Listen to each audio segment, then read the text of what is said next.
She had a valid first-class ticket. She passed every security check. But because she supported the wrong president, they kicked her out of the airport. At 6:42 a.m., Karoline Leavitt, the White House press secretary, stood stunned at Seattle-Tacoma International Airport, blocked from boarding her flight home. No explanation, no apology, just silent judgment. But what airport staff didn't expect was the man walking down that hallway, her husband, Nicholas Rio.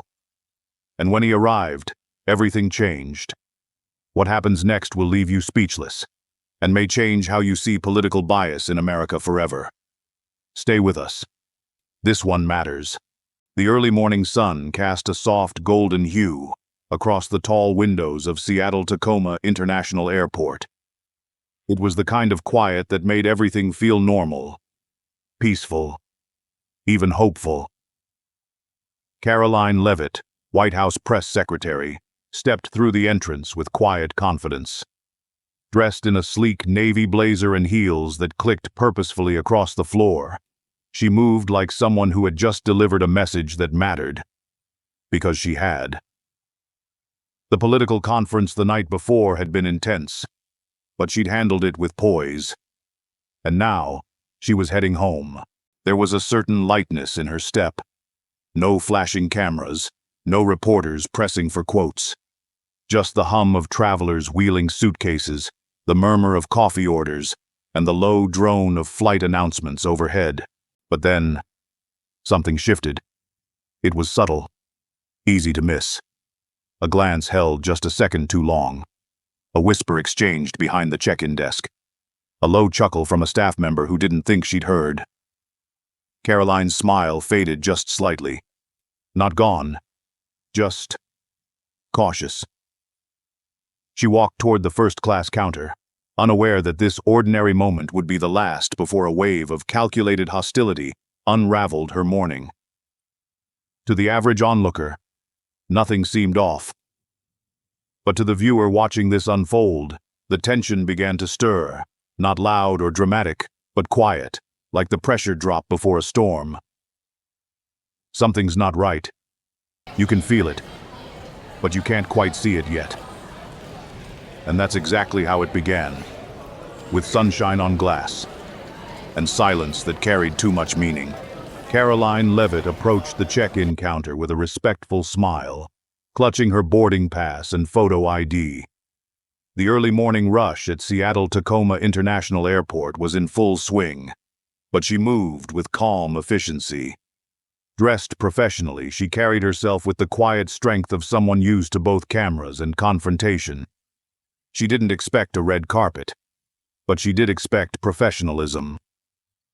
The woman behind the counter wore a neatly pressed uniform and a name tag that read, Melissa Rowe. Middle-aged, sharp cheekbones, tidy bun. On the surface, she looked polished and courteous, but Karoline spotted it right away. The half-smile. Not quite friendly, not quite rude. A little too stiff, a little too knowing. Good morning, Karoline said pleasantly, placing her ID and ticket on the counter. Morning, Melissa replied, flashing that same too-sweet smile. Flying to D.C., I see. First class? Yes, ma'am. Karoline nodded, her tone warm and polite. Melissa picked up the ticket and glanced at the screen. Her fingers moved across the keyboard, but her eyes lingered on Karoline a moment longer than necessary. Then came the question, delivered with syrupy politeness and just enough edge to draw blood. Just to confirm, you're Karoline Leavitt, the White House press secretary? Karoline gave a slight nod. That's correct. Melissa smiled again, but something shifted in her expression. Just a flicker. The corners of her mouth twitched and the tone in her voice turned subtly performative. Oh, we always try to give the very best service to passengers in public roles, she said, drawing out the word public just enough to make it sound like something else entirely. We want to be extra careful with procedures when it comes to high-profile figures. Karoline raised an eyebrow but said nothing. She'd heard that tone before. Passive-aggressive, faux-courteous, and layered with judgment. Melissa continued, her fingers still clacking away. "We have a couple of extra verification steps this morning. You know, internal protocol. Shouldn't take more than a moment." Karoline kept her voice measured. "I've flown through SeaTac many times. I've never encountered that before." Melissa looked up and gave the kind of smile that didn't reach her eyes. "Well, things change. I'm sure you understand. Especially in your line of work." That was it. That sentence, that inflection. It wasn't about protocol anymore. It was personal. The air between them grew thick, and Karoline could feel the undertones loud and clear. "You're not just a passenger. You're a political opponent." To someone less experienced, it might have felt like routine procedure. But Karoline had seen enough behind-the-scenes power games to know when a public employee was playing politics behind a customer service desk. And so had the audience watching this unfold. People watching from their living rooms, the ones who had followed her work, who believed in fairness, who knew what professionalism should look like. They'd start to squirm. That itch of injustice. That gut feeling of, wait a second. What did she do wrong? Nothing. So why is she being treated like this? Karoline said nothing. She wouldn't give Melissa the pleasure of a defensive response. Still smiling that tight, polished smile, Melissa leaned slightly to whisper to a colleague 2 counters down. There was a brief exchange, hushed words that Karoline couldn't hear, followed by a sideways glance. A short chuckle. Then back to the keyboard. Karoline straightened her shoulders. She was no stranger to biased treatment, especially in cities where conservative voices were unpopular. But this one stung a little differently. This wasn't on a debate stage or cable news panel. This was at a public airport, a place where politics were supposed to take a back seat to safety and service. A place funded by taxpayer dollars, including hers. Melissa finally handed back her ID and ticket. "You'll be directed to a separate screening lane just for a quick double-check," she said smoothly. Again, just policy. Nothing personal. Of course not. Karoline thanked her curtly and turned toward security. But as she walked away, she could feel the heat rising under her skin. Not just from the slight, but from the knowledge that this was only the beginning. She wasn't about to crumble. But she also wasn't blind. Something was off. And everyone watching knew it. Karoline had barely taken more than a few steps past the security line when it happened. Again. A stern voice called out from behind her, clear, clipped, and impossible to ignore. "Ma'am, I need you to step aside for an additional screening." She turned slowly. There he stood. Brian Alvarez, a tall TSA agent with an authoritative stance and narrowed eyes. His badge glinted under the overhead lights, and his tone carried the smug confidence of someone used to exercising control. There was something sharp in the way he spoke. Not procedural, not polite, but personal. Karoline didn't recognize him, but everything about his demeanor screamed bias. And her instincts, finely tuned from years in political trenches, read the situation instantly. This wasn't random. This wasn't security. This was targeted. "I've already been cleared," she said calmly, though tension was creeping into her chest. "I've passed every screening." Alvarez didn't blink. "We're doing another one. Standard procedure. You'll need to follow me."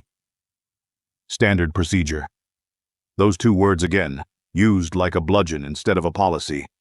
The kind of excuse that shut down complaints and justified overreach. And it was clear from the look in his eye that this had nothing to do with her bag or her boarding pass, and everything to do with her name, her role, and the views she represented. She didn't argue. Not yet. Not here. She knew the rules. She knew how easily the narrative could be flipped on her if she pushed back in public. And so she followed. They led her through a side corridor off the main checkpoint, a narrow hallway lit by harsh fluorescent bulbs. Her heels clicked against the tile in a rhythm that seemed to echo the pounding in her chest. She wasn't afraid.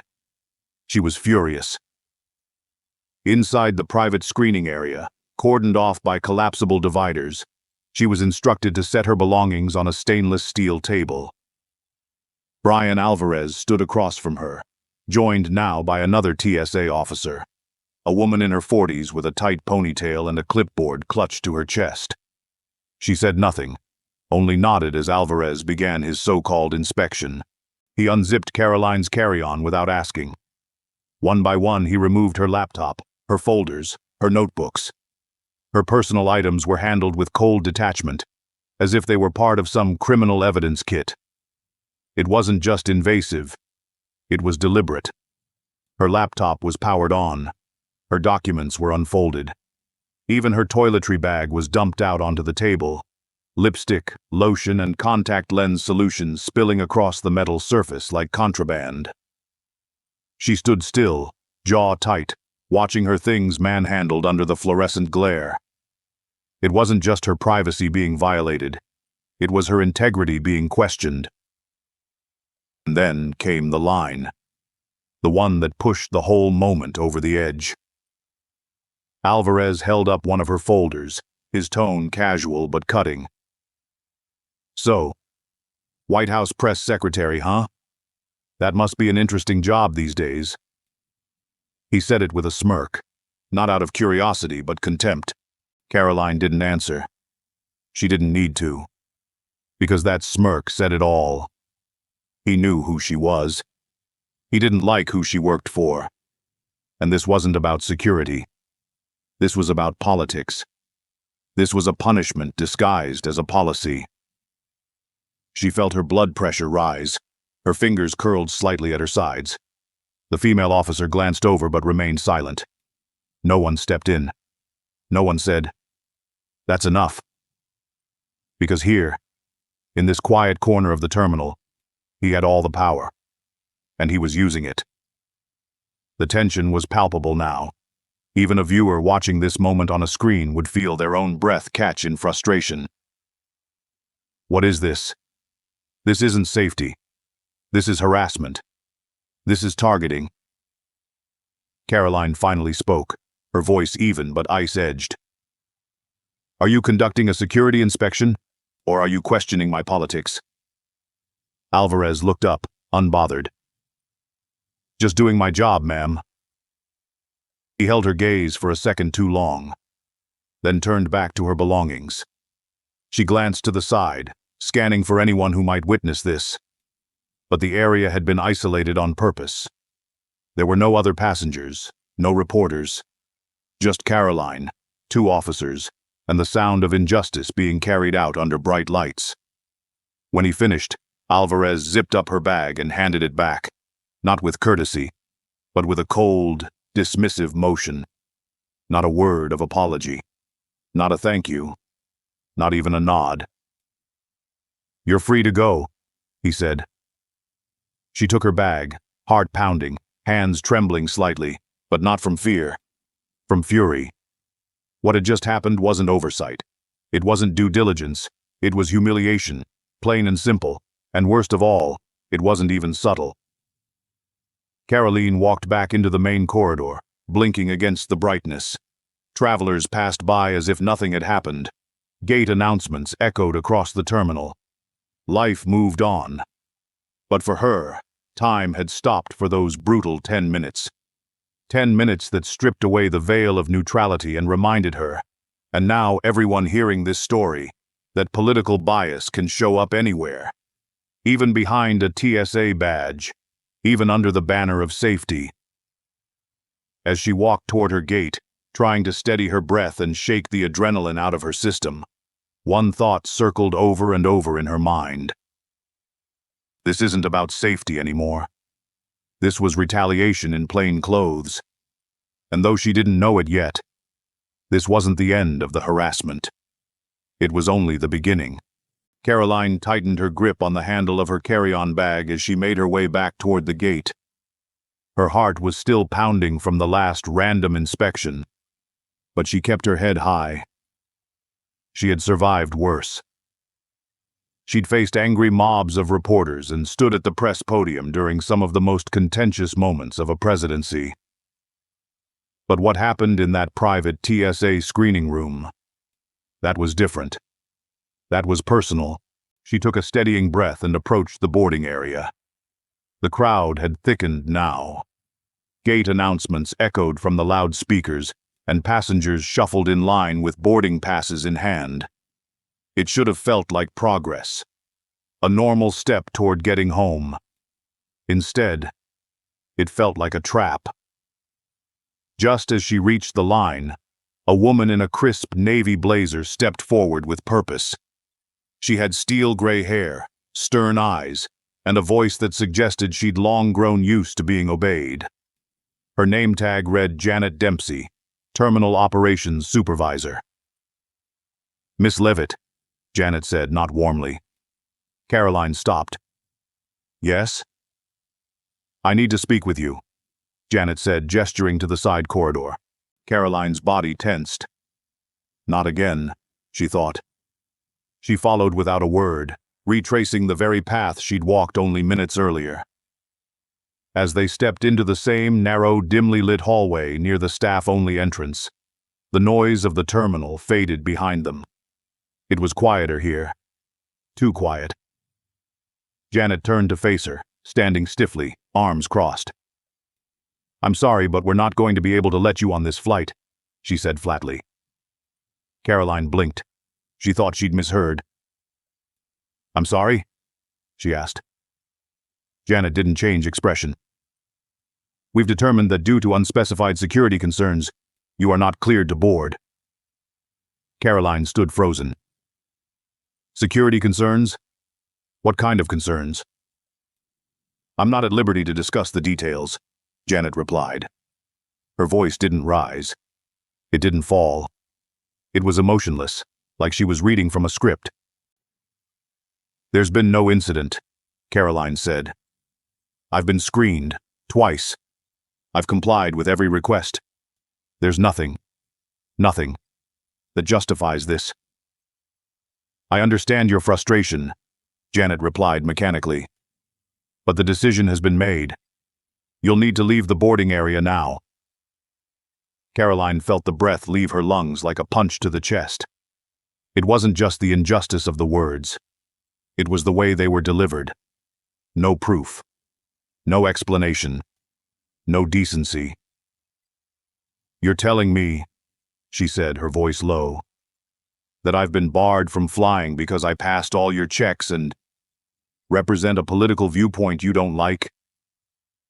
Janet shifted her weight slightly, but her tone remained cold. "We're not obligated to disclose internal procedures. Again, please gather your belongings and exit the gate area." A heavy silence filled the air. Karoline didn't move. She couldn't. For a moment she felt rooted to the floor as if time had stopped. People walked by outside the hallway, laughing, calling family, sipping their coffee. Oblivious to the fact that just a few feet away, a government official, the White House Press Secretary, had just been denied her right to board a flight for reasons no one could explain. It wasn't just procedural. It was punishing. Not for what she did, but for who she was. Her eyes welled up, but she blinked hard, refusing to let the tears fall. She had stood firm through live interrogations, false media narratives, and relentless online attacks. But this moment, standing alone in the shadows of an airport corridor while strangers with badges delivered vague accusations, cut deeper than any headline ever had. This wasn't politics. This was personal humiliation, served under the sterile light of bureaucracy. Karoline finally spoke, her voice tight and measured. "This is wrong," she said. "And you know it." Janet offered no reaction, no emotion, no second thoughts. "If you do not exit voluntarily, we will involve airport law enforcement," she said. Karoline clenched her fists. The sting of humiliation burned in her throat. Her breath grew shallow. The carry-on handle dug into her palm. She wasn't just angry. She was gutted. For a woman who had spent years fighting for constitutional freedoms, who had defended others from being silenced, who had used her voice to represent millions, being silenced in this way, without recourse, felt like betrayal not just of her, but of every principle she had stood for. She backed up a step and leaned against the cold wall. The hallway light cast a pale shadow across her face. Her figure looked small beneath the harsh glare, her frame stiff with indignation, her jaw clenched to hold in the emotion threatening to rise. No one offered a hand. No one gave an answer. Just a wall of indifference, hiding behind procedure. And as Karoline stood alone, her suitcase at her feet, her future plans scattered, her sense of dignity bruised, every viewer watching this story would feel it too. What is this? No explanation, no cause, just kicked out? How is this America? Because it didn't feel like the country they remembered. Not here. Not like this. Back in the main terminal, life went on. Travelers boarded, flights took off, announcements buzzed. But Karoline remained in that corridor, isolated and disrespected. Not for anything she'd done, for everything she represented. And the worst part, she still hadn't called Nicholas. Not yet. She wanted to believe it could be resolved, that someone would come to their senses, that maybe, just maybe, there'd be a chance for reason. But now, standing there, tears brimming, stomach churning, she realized something had shifted. This wasn't a misunderstanding. It was a message. And if they thought she was going to walk away quietly, they didn't know Karoline Leavitt. For several long minutes, the hallway remained silent. Karoline stood motionless against the cold wall, her fingers tightly curled around the handle of her suitcase. She stared straight ahead, trying to steady her breath, her emotions teetering on the edge. Everything about this day, this airport, this treatment, was designed to make her feel small, invisible, unwelcome. Then it happened.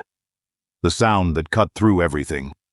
Footsteps, not rushed, not panicked, just calm, deliberate, and echoing down the sterile corridor like a slow drumbeat. One pair of shoes, one steady pace, one presence that immediately shifted the weight of the room. Heads turned. Janet Dempsey glanced up first, stiffening. Brian Alvarez, arms still folded, eyes smug only moments ago, lowered his gaze slightly.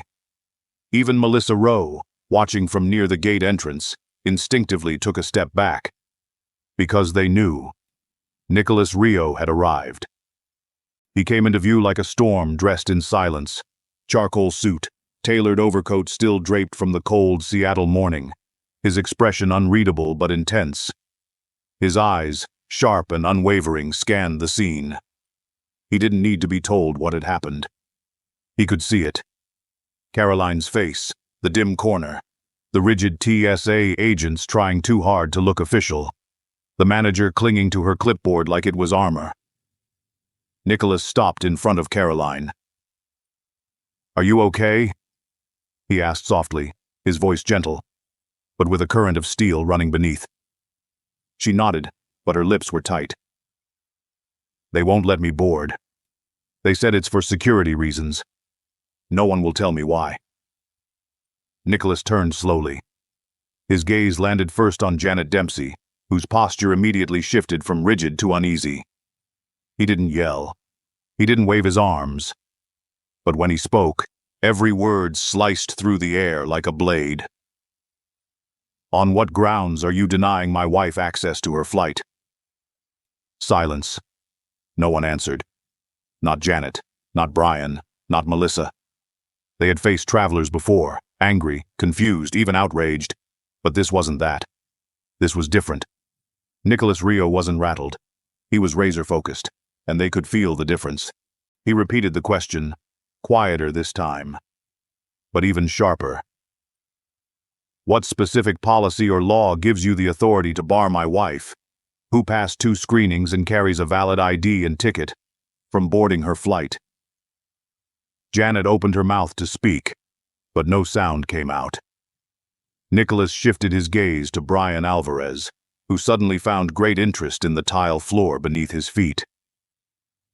"You singled her out for a second screening," Nicholas continued. "You rifled through her private items. You mocked her job.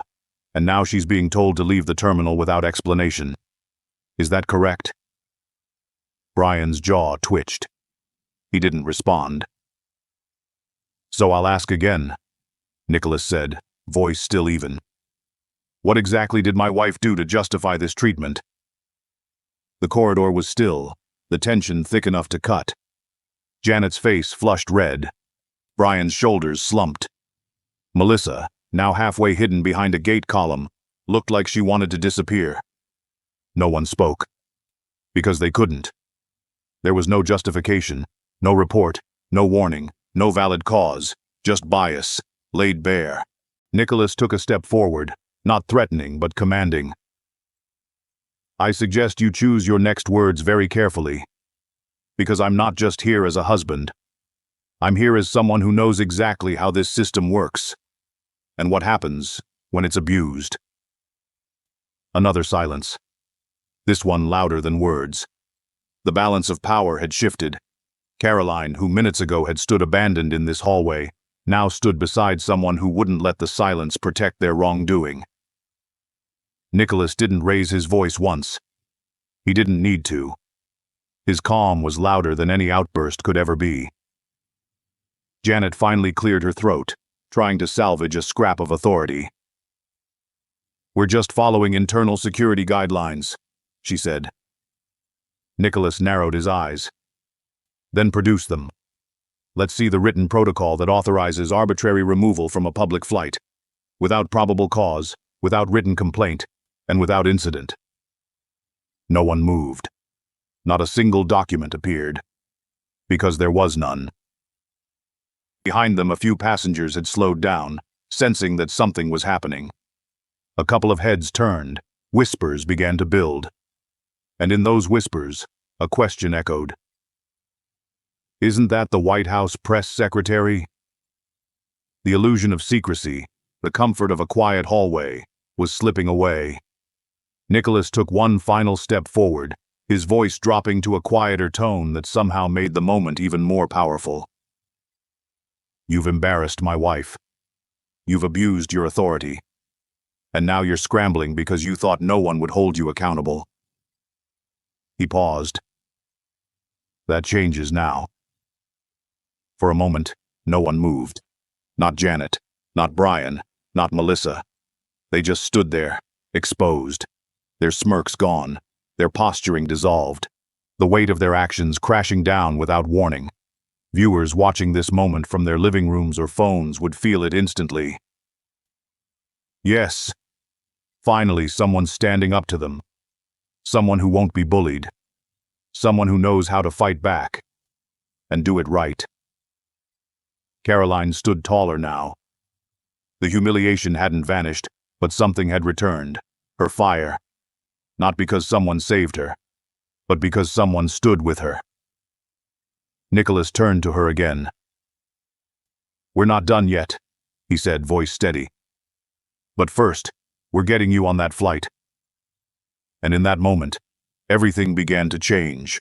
The hallway that had once echoed with humiliation now rang with the quiet certainty of justice in motion. Nicholas Rio didn't shout. He didn't threaten. He simply stood in that corridor beside his wife and took control of a system that had tried, unsuccessfully, to grind her down. "Here's what's going to happen," he said, turning to Janet Dempsey, who still clutched her clipboard like it could protect her. "I want the names of every staff member involved in this incident, starting with yourself, Brian Alvarez, and Melissa Rowe."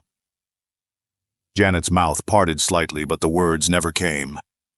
Her hands twitched at her sides. Nicholas continued. "You will write those names down and hand them to me now. Then you'll return to your terminal supervisor and notify them that a formal complaint is being filed, not just with airport management, but with the Department of Transportation and the National Communications Oversight Bureau.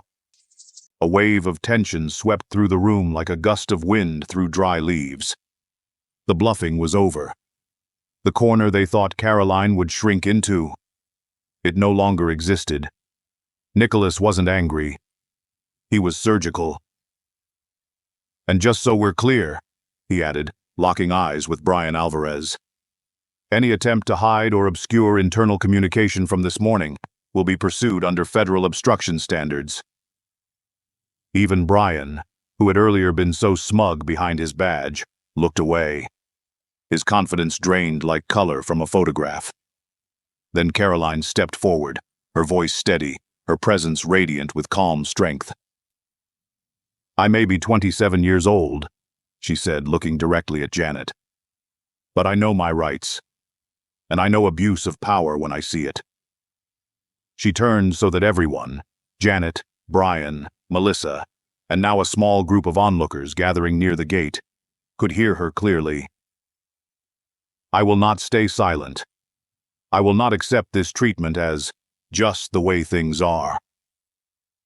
What happened to me today was wrong, not just personally, but systemically, and I will make sure this moment becomes a blueprint for reform." There was no applause, not yet, but something hung in the air. A feeling, a shift, a crack in the armor of unchecked authority, because everyone in that terminal knew what they had just witnessed. This wasn't political theater. This was a reckoning. Within hours, Karoline and Nicholas were airborne. On that very same flight, after the airline, under pressure, reversed its earlier decision. And by the time wheels lifted off the tarmac, the ripple had already become a wave. The following morning, headlines began flashing across every major news outlet. White House Press Secretary barred from flight without cause, internal bias under fire. TSA agent suspended pending investigation after targeting Karoline Leavitt. Federal inquiry launched into SeaTac political discrimination allegations. Nicholas had wasted no time. He sent an official statement to the Department of Transportation, the TSA administrator, and the National Office for Airport Compliance, demanding the full list of personnel on duty during the incident, access to internal communications related to Karoline's screening, an independent review into political profiling procedures at SeaTac, public accountability for those who abused their authority. And he got it. Within 48 hours, Brian Alvarez was placed on administrative leave, pending investigation. His record, already marred by internal complaints from passengers with conservative affiliations, had become indefensible. Melissa Rowe, the check-in clerk who smirked and whispered at the counter, was quietly reassigned and flagged for retraining. But the biggest shift came when Janet Dempsey resigned, or, as insiders confirmed, was strongly encouraged to step down after leadership determined she mishandled a politically sensitive matter and failed to follow protocol. The news spread fast and brought with it something unexpected. A voice from inside. Lauren Kim, a junior supervisor and scheduler, came forward in a confidential email to the media, later confirmed by investigators.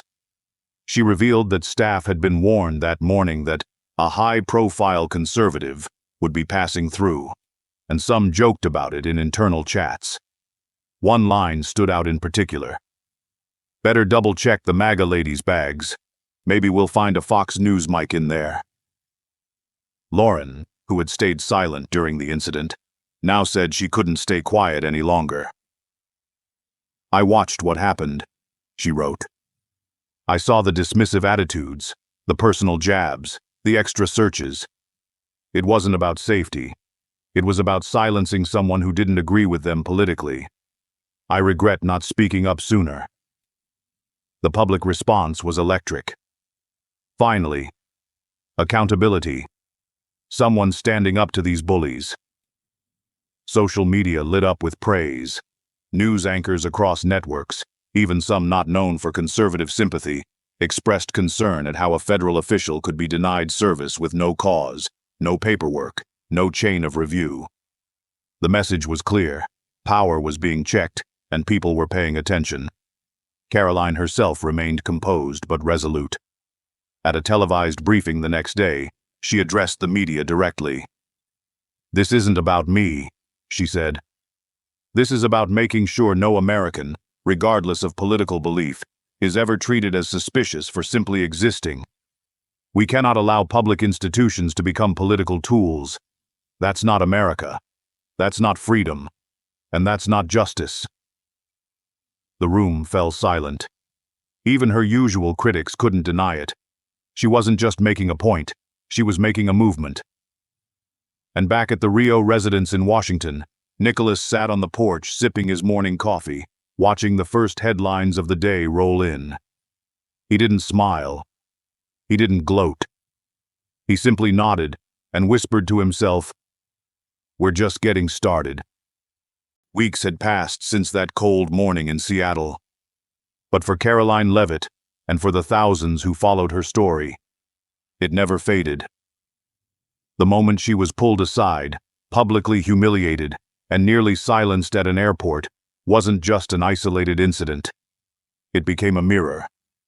A reflection of what could happen when authority goes unchecked, when quiet bias turns into public punishment, and when silence becomes the standard. But she hadn't stayed silent, and neither had the country. Now, she stood at a podium in Washington, D.C., in the Grand Hall of the National Conference Center, its marble pillars glowing under the soft overhead lights. The room was packed. Senators, veterans, activists, press, even former TSA agents. And seated in the front row, as always, was Nicholas Rio, his eyes steady, hands folded, watching his wife not as the survivor of an incident, but as the spark of a movement. Karoline adjusted the microphone, took a breath, and looked out at the sea of expectant faces. Her voice, when she spoke, was clear and resolute. "This isn't just my story. This is the story of every American who's ever been told to sit down, to stay quiet, to hide their beliefs because it makes others uncomfortable. I may have been the one who was stopped. But this fight is about all of us." The room fell silent. You could hear a pin drop. We are a nation built on dissent, on different ideas, on the freedom to speak, to worship, to think differently. When public servants forget that, when they allow personal bias to dictate professional behavior, we lose more than dignity. We lose trust. And without trust, we don't have a country. We just have power and fear. People nodded. Some blinked back tears. Older veterans shifted in their seats, their faces a mix of pride and pain.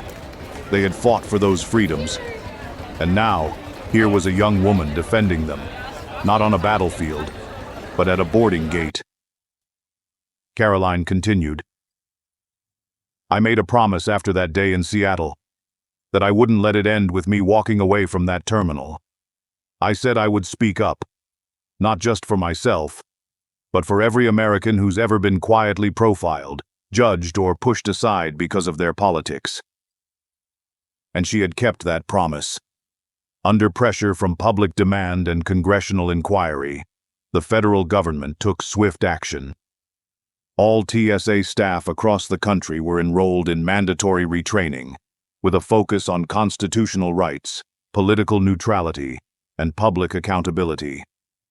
A new independent oversight committee was formed to review all misconduct complaints within airport security, separate from TSA leadership. A national hotline was launched, allowing passengers to report political discrimination or abusive treatment anonymously and securely. What began as one moment of injustice in a narrow airport corridor had shaken an entire system. And the public response? Overwhelming. Letters poured into Karoline's office, handwritten notes from military spouses, church pastors, retired teachers, former air marshals. Some shared their own stories of subtle but painful bias. Others simply thanked her for standing firm when it would have been easier to walk away quietly. "You stood up," one note read, written by a Vietnam veteran from Ohio. "And because you did, people like me finally felt seen." Back at the conference, Karoline closed her speech not with anger, but with hope. This didn't start with a speech. It didn't start in Congress. It started with one person being treated unfairly and refusing to accept it. That's how change begins, not with shouting, not with violence, but with truth, spoken out loud and held to account. She paused, her eyes scanning the room. Sometimes, all it takes is one person standing up, and the system has to follow. A moment passed. Then applause erupted, not the polite kind, but the kind that carried emotion, the kind that came from hearts stirred, stories remembered, and a shared sense of finally. For some, it was the first time they felt that someone inside the system was still willing to stand up for what was right, not with slogans, but with action.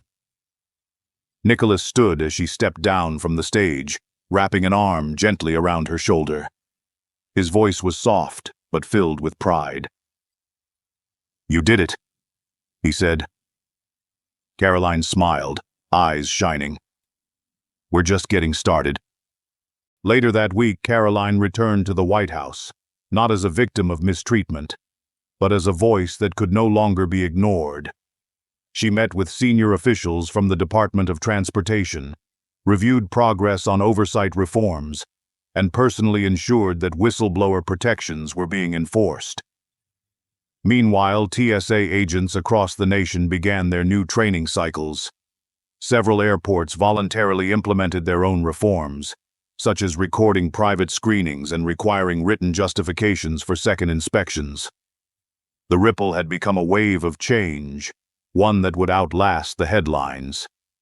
In small towns and big cities, the story was still being shared, not as a moment of scandal, but as a reminder of the country's better angels, of what happens when someone refuses to be erased, when truth is louder than bias, when ordinary people demand extraordinary accountability.